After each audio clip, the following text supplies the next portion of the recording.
Welcome to Revelation Unraveled. On this program, I want to talk about the Antichrist and the deadly wound that he receives, as described by St. John in the book of Revelation. Let's look at chapter 13, verse number 1. And I saw a beast rise up out of the sea, having 7 heads and 10 horns, and upon his horns 10 crowns, and upon his heads names of blasphemy. Now all Bible scholars will tell you that this beast which rises up out of the sea is the Antichrist. And St. John continues in verse number 3. And I saw one of his heads as it were wounded to death, and his deadly wound was healed, and the whole earth wondered after the beast. Now here is where the Bible scholars get it wrong. Most of them assume that it is the Antichrist who receives this deadly wound. But remember, the Antichrist has 7 heads. Consequently, it cannot be the Antichrist who receives the deadly wound, because if he has 7 heads, this must be symbolism which St. John is talking about. We need to find out what these 7 heads represent. Now, most Bible scholars understand that the 10 crowns represent world leaders. And since 10 is a number of completion in the Bible, this means that all of the world leaders will support the Antichrist.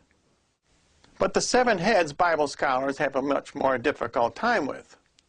Notice St. John says they have on their heads names of blasphemy. What St. John is talking about here is the 7 most important religious leaders of the world. And since 7 is also a number of completion, this means that all of the world's religious leaders will also support the Antichrist. Now this idea that the 7 world's most important religious leaders will support the Antichrist can be verified in the Old Testament, in the book of Isaiah. In chapter 4, verse 1, Isaiah writes, And in that day 7 women shall take hold of one man, saying, We will eat our own bread and wear our own apparel. Only let us be called by your name and take away our reproach. Now just last week a YouTuber sent me a message saying he believed these 7 women represent the last 7 apostate churches, and I believe he is right. These are the same as the 7 heads with blasphemous names that St. John is talking about in Revelation. Now the one man who they take a hold of is the Antichrist. Again, the same as in Revelation. When they say they eat their own bread, that means they do not eat of the bread of life, that is Jesus Christ. When they say they wear their own apparel, that means they make up their own doctrines and dogmas, which are not Christian in foundation. Thus we see that both Isaiah and St. John are talking about an end-time situation where all the world's religions will support and work with the Antichrist, including Christianity and the apostate Catholic Church. Looking back at chapter 13, verse 3, I saw one of the heads, that is the heads of the Antichrist, one of the 7 leaders of the false religions, as it were wounded to death, and his deadly wound was healed. Now I'm going to suggest that one of his heads, that is one of the world's religious leaders, is undoubtedly his number 1 religious leader, and that is the false prophet. Let's look at verse number 11. And I saw another beast coming up out of the earth, and he had 2 horns like a lamb, and he spoke like a dragon. Now most Bible scholars recognize that this beast is the false prophet.